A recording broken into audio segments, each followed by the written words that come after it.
삼장 울어요. 좀 도와주세요.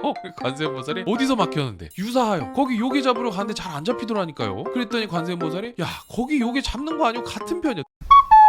장소가 바뀌었습니다. 지난번까지 쓰던 곳은 제가 밖에서 일할 때 쓰던 사무실인데 이번에 집으로 들어왔습니다. 원래 여기가 아이들 장난감 두는 놀이방이었는데 장난감 다 거실로 내쫓고 책상 하나 갖다 두고 여긴 이제 공부방이다 라고 해가지고 같이 쓰자고 했지만 뭐 공부방으로 애들이 들어오겠어요. 사실 뭐 제 방이죠. 애들이 그냥 내쫓았다 이런 이야기가 되겠습니다. 집으로 옮기게 된 뭐 사정이 있긴 한데 그건 나중에 기회가 되면 한번 나눠보도록 하고 오늘은 그냥 서유기 이야기나 한번 해보도록 하겠습니다. 황풍대왕을 물리친 삼장 일행이 어떤 강을 만나게 됩니다. 강 이름은 유사하. 표지판 보니까 강폭이 800리라고 환산하면 314km라는데 서울에서 대구까지의 거리가 된다고 합니다. 우리는 보통 그런 걸 바다라고 부르지 않나 라고 싶기도 한데 서유기에서 그게 뭔 의미가 있겠습니까? 아무튼 강. 그래서 일행이 강 앞에 있는데 강물에서 파도 소리와 함께 웬 요괴가 뛰쳐나옵니다. 불꽃 같은 머리, 번쩍이는 눈망울, 검푸른 얼굴에 사람의 해골 9개로 만든 목걸이를 했다는데 한마디로 못생겼다는 이야기입니다.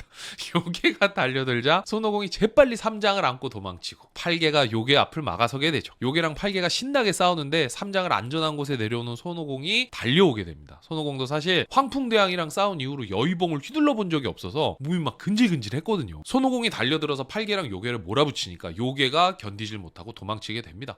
야 어디가? 여의봉 한 대 맞고 가야지. 그러니까 팔개가 아 사형 왜 끼어드냐고. 지금 거의 기운 빠진 것 같아갖고 두세 번만 몰아붙이면 잡을 수 있었는데 아 사형 때문에 망했네. 미안해. 그 둘이 싸우는 거 보니까 몸이 근질거려서 참을 수가 있냐. 아 그 요괴 놈은 내 마음도 몰라주고 막 그렇게 갈 건 또 뭐라. 아유 팔개 내가 다음부터 잘할게. 요러고서 손을 잡고 일단 삼장한테로 돌아옵니다. 삼장이 요괴 잡았냐고 하니까 아쉽게도 못 잡았다. 요괴가 물속으로 도망쳤다고 이야기를 하죠. 삼장은 이 강물이 보이지 않을 만큼 폭도 넓고 눈에 보이는 배도 없는데 누군가한테 도움을 받아야겠다라고 이야기를 하고 팔개가 그러면은 그 요괴를 잡아서 죽지 않을 만큼만 패고 잘 구슬려가지고 우리가 강을 건널 수 있게 써먹어보자는 이야기를 합니다. 그리고 여기서 손오공한테 형님 시간 끌 거 없이 얼른 가서 요괴 잡죠? 제가 여기서 일단 사부님 지키고 있을 테니까 형님이 가갖고 그냥 확 한번 실력 한번 보여주십시오. 그러니까 손오공이 평소와는 다르게 처음 보는 자신 없는 목소리로 아 내가 변신하고 몰래 숨어들고 이런 거 괜찮은데 사실 물에서 싸우는 건 잘 못해. 손오공이 또 이런 약점이 있더라고요. 그 말을 들은 팔개는 자기가 또 나름 수군대장 출신이니까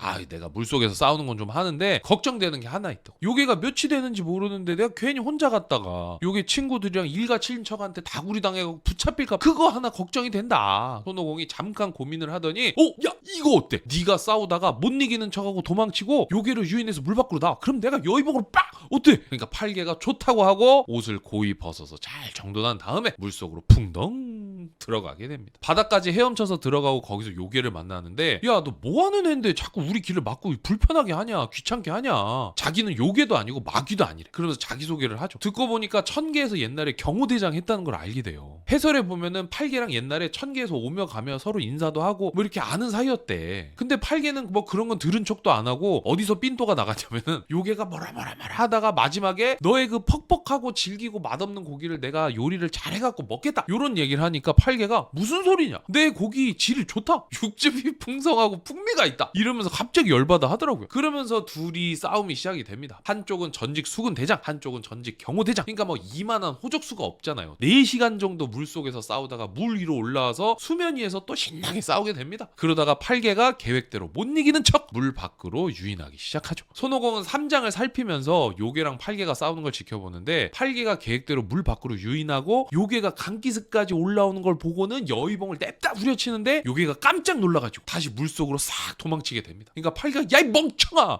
성격 급한 원숭이놈 같으니라 기다렸다가 물에서 멀리 떨어지면은 길목을 막아가지고 양쪽에서 공격하면 되는데 아유 그걸 못 참냐고. 사형 물에 못 들어간다며. 그럼 또 누가 들어가? 내가 들어가야 되잖아. 그러니까 손오공이 멋쩍게 웃으면서 아이 이왕 이렇게 된 거 누굴 탓해서 뭐해. 일단 돌아가서 밥이나 먹자고. 그래가지고 삼장한테 돌아와서 상황을 설명을 하고 늦었으니까 우리 밥 먹고 쉬자고 얘기를 합니다. 손오공이 금방 동냥을 해오니까 삼장은 근처에 마을이 있는 줄 알았대요. 그래서 요괴 잡아가지고 강 건너지 말고 밥 준 집에 가서 강 건너는 방법은 물어보자. 그러니까 손오공이 거기가 어디라고 물어봐요. 여기서 한 6, 7천 리는 떨어져 있어요. 팔개가 밥을 먹다가 아이고 참 너 그런 게 어딨어. 거짓말도 진짜 아이고 정도껏 하셔 형님. 그러니까 손오공이 손오공이 야 내가 허리를 이렇게 살짝 이렇게 튕겨주면은 6, 7천리 순식간이야. 아니 그러면은 스승님도 근두운에 모셔가지고 가면 되지 않겠냐. 그러니까 손오공이 말하기를 삼장은 범태육골이라고. 이게 말은 어렵게 해놨는데 그냥 평범한 사람이라는 뜻입니다. 그래서 구름은 탈 수가 없대요. 자기가 도수를 배울 때 들었던 얘기가 태산을 옮기는 거는 겨자씨 드는 것보다 쉬운데 사람을 구름에 태우는 건 절대 불가능이다 라는 이야기를 해줍니다. 그리고 불경도 힘들게 고생하면서 얻어야 진정한 가치를 알기 때문에 우리가 대신 가서 받아줄 수도 없다. 그러면 우리가 할 일은 뭐냐? 삼장이 자기 발로 가는 길을 안전하게 갈 수 있도록 보호하는 게 우리 일이다 라고 팔개한테 얘기를 해주죠. 다음날 아침에 삼장이 손오공한테 무슨 계획이 있냐 물어보니까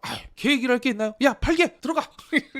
그러니까 팔개가 왜 맨날 나만 들어가요? 형님 안 들어가. 그냥 들어가서 형님이 그냥 대충 싸워요. 그리고 투정 부리죠. 그러니까 손오공이 자 할 말 다 했으면 잔소리 말고 들어가고 잘 데리고 나. 이번에 내가 밖에서 잘 해줄게. 그러고서 팔개가 물속으로 다시 한번 들어가서 시비를 겁니다. 뭐 쇠스랑으로 구멍을 내주겠다는 둥, 쇠스랑을 맞고 죽지 않으면 그 구멍으로 바람이 드나들어서 평생 감기 걸려서 살 거라고. 막 이게 들으면 너무 유치한데 은근히 열받는 그런 소리를 하니까 요괴가 나와서 다시 싸움이 시작이 되죠. 싸움의 양상은 전날이랑 비슷합니다. 근데 팔개가 유인하려고 도망가니까 요괴가 금방 눈치채죠. 아이고 또 그거냐고. 근데 나라도 알겠어. 너무 뻔하잖아요. 그래서 강기스까지는 안 나오고 물에서 머리만 이렇게 쏙 내밀고 둘이서 이제 말싸움만 하고 있는 거예요. 막 이러니 저러니 말싸움만 하고 있는데 손오공이 답답해가지고 군두운을 타고 하늘로 높이 올라갔다가 직각으로 그대로 마치 굶주린 매가 물고기를 낚아채듯이 엄청난 속도로 요괴한테로 달려듭니다. 하지만 요괴는 이봐 내가 이럴 줄 알았어 그러면서 물속으로 붕덩. 물 밖으로 나온 손오공이 아쉬워하고 팔개랑 삼장한테 가서 요괴 잡는 게 쉽지 않다라는 얘기를 하니까 삼장이 그 얘기 듣더니 또 울어. 그러면서 서천 가는 길 너무 힘들대. 이래가지고 언제 가냐 막 이러면서 엉엉 울어요. 삼장 요즘 맨날 우는 것 같아. 손오공이 난처해 하다가 어쩔 수 없이 치트키 관세음보살한테 가겠다고 얘기를 합니다. 팔개가 어쩌려고 그러냐라고 물어보니까 손오공이 지금 우리 불경 가지러 가는 것도 보살님이 시켰는데 이런 거 AS 해주셔야 되는 거 아니야? 야 걱정하지 마 형이 해결할게. 그러면서 날아갑니다. 가서 보살님을 만나죠. 삼장 울어요. 좀 도와주세요. 관세음보살이 어디서 막혔는데 유사하여 거기 요괴 잡으러 가는데 잘 안 잡히더라니까요. 그랬더니 관세음보살이 야 거기 요괴 잡는 거 아니고 같은 편이야. 너 또 내가 저번에 얘기했죠. 불경 가지러 간다고 말하고 다니라니까 또 얘기 안 했지. 자꾸 네 맘대로 할래? 그러니까 손오공이 저는 거기까지는 몰라요. 왜냐면은 이번에 우리 신입이 가서 직접 싸웠거든요. 걔도 그런 거 얘기 안 했나 보다. 아이고 걔가 좀 그래요 보살님. 그래서 아무튼 제가 잘못한 건 아니고 그냥 일이 이렇게 됐어. 그러니까 한번 도와주셔야 될 것 같아요. 그래서 관세음보살이 해안행자를 불러서 표주박을 하나 주고 유사에 가서 요괴 이름을 부르면 나올 거라고. 요괴의 이름은 사오정이라고 알려줍니다. 요괴를 불러내서 같은 편 먹고 요 표주박이랑 요괴 목에 보면은 해골 목걸이 걸린 거 있어. 그거 잘 엮어가지고 강 건널 수 있으니까 강 건너는 것까지 좀 네가 좀 봐주고 와라. 그래가지고 해안행자랑 손오공 같이 보내줍니다. 둘이 와서 팔개랑 만나고 유사하에 가서 사오정 당나라 스님 오셨다. 그러니까 요괴가 나와서 해안한테 스님이 어디 계십니까? 그러니까 해안행자가 네 앞에 있잖아. 그래가지고 사오정이 삼장한테 바로 무릎을 꿇고 충성을 맹세하게 되죠. 갑자기 근데 삼장이 손오공을 시켜갖고 삭발식을 하고 정식으로 조직원으로 인정을 해줘. 근데 왜 사오정만 삭발하는지 모르겠어. 저팔계는 뭐 돼지라 그렇다 쳐도 손오공도 머리에 털이 있는데 몰라 그냥 삼장 기분 따라 뭐 그렇게 되나봐요. 그래서 갑자기 사오정은 삭발을 하게 됐어. 그리고 나서 해안행자가 가지고 있는 표주박을 주면서 사오정한테 이걸로 배를 만들으라고 하니까 사오정이 해골 목걸이 이렇게 연결해서 배를 만들고 강을 건너가게 됩니다. 강을 건너고 나니까 해골 목걸이에 엮인 그 9개의 해골은 음산한 바람으로 변해서 샤샤샤샤샤 사라지게 되죠. 해안행자는 표주박을 들고 사라지고 드디어 삼장 일행은 완전체가 됐다. 근데 제가 생각해보니까 수어사이드 스쿼드라고 DC 코믹스 영화 있거든요. 그게 범죄자들 데려다가 미션 주고 성공하면 보상 주고 뭐 이런 그런 영화인데 손오공, 저팔계, 사오정 얘네 다 천계에서 범죄자잖아요. 그리고 영화에서 범죄자들 말 안 들을까봐 몸에다 폭탄 심어놓는데 손오공 긴구와도 비슷한 것 같아. 참 신기하더라고. 역시 하늘 아래 새 것이 없다. 아무튼 이제 삼장 일행은 말을 달려서 서쪽으로 빠르게 이동하기 시작합니다.